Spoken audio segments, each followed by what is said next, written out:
Hey everyone, Mentor here. In today's video, I'm going to show you how to fix your Android stuck on the boot screen.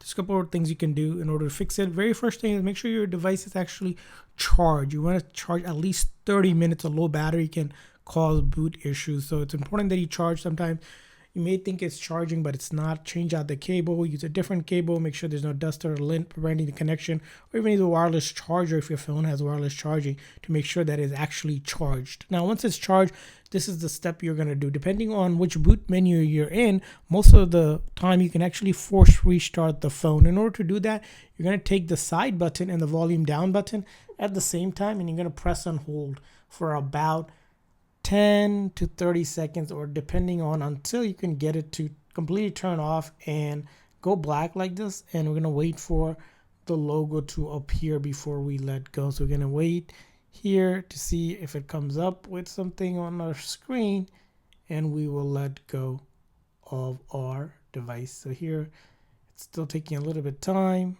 and then we let go. So as you can see, it took some time before it showed the logo. And so when it showed the logo, we are good to go.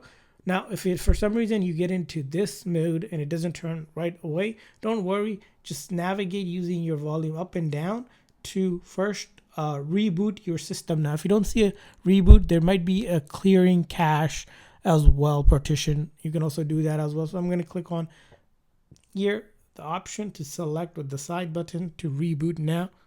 So that way it can reboot normally and exit out of that boot screen if it was stuck on it. So as you can see here, after doing this, we're going to see our phone now going back to normal. And this method is safe. It will not delete any of your data. Go ahead and try it. Remember, the key thing here is using the volume down and the side button until the screen goes completely black. It could take 30 seconds to a minute.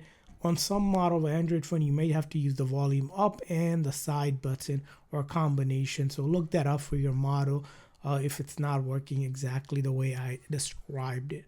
But in any case, it should help. I hope this video was helpful. So please consider a like and subscribe button for more tips and tricks. I'll see you guys next time.